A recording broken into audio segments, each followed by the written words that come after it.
எதுவும் அரைக்காமல் கத்திரிக்காய் பொரியல் நம்ம எப்படி பண்ணலான்றதை பற்றி தான் இப்போ நம்ம பார்க்க போகிறோம். உங்கள் வீட்டில் எந்த மாதிரி கத்திரிக்காய் இருக்கோ அந்த கத்திரிக்காவை பொடி பொடியாக நறுக்கி வச்சுக்கோங்க. கூடவே வெங்காயம் தக்காளியும் பொடி பொடியாக கட் பண்ணி வச்சுக்கோங்க. ஃபஸ்ட்டு அடுப்பை பற்ற வச்சு ஒரு பாத்திரத்தில் நமக்கு தேவையான எண்ணெய் ஊற்றிக்கோங்க. கூடவே கடுகு உளுந்தம் பருப்பு சேர்த்துக்கோங்க. பொடியாக கட் பண்ண பெரிய வெங்காயம், கறிவேப்பிலை, கூடவே பொடியாக கட் பண்ண தக்காளி சேர்த்து நல்லா வதக்கி விடுங்க. அதன் பிறகு நம்மக்கிட்ட எந்த கத்திரிக்காய் இருக்கோ அதை நமக்கு பிடிச்ச ஷேப்பில் கட் பண்ணிக்கலாம்.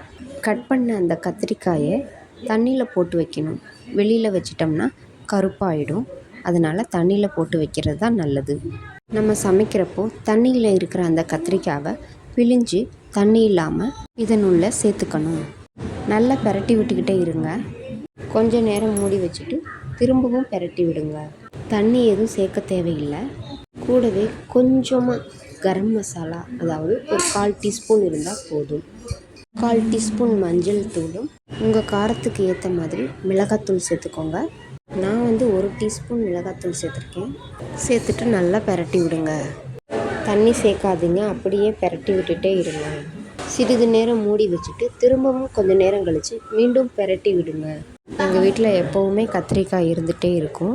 நாங்கள் அடிக்கடி இதை தான் சமைச்சு சாப்பிடுவோம் ஃப்ரெண்ட்ஸ். கடைசியாக கொத்தமல்லி தலையை தூவிட்டு அடுப்பை ஆஃப் பண்ணிடலாம். அவ்வளோதான் ஃப்ரெண்ட்ஸ், நம்ம கத்திரிக்காய் பொரியல் ரெடி. உங்களுக்கு இந்த வீடியோ பிடிச்சிருந்தா உங்கள் வீட்லேயும் இந்த கத்திரிக்காய் பொரியலை நீங்கள் ட்ரை பண்ணி பாருங்கள் ஃப்ரெண்ட்ஸ். ஒருவேளை இந்த கத்திரிக்காய் பொரியலை நீங்கள் உங்கள் வீட்டில் ட்ரை பண்ணி பார்த்தீங்கன்னா எப்படி இருந்துச்சுன்னு கமெண்ட்டில் சொல்லுங்கள் ஃப்ரெண்ட்ஸ். தேங்க்யூ.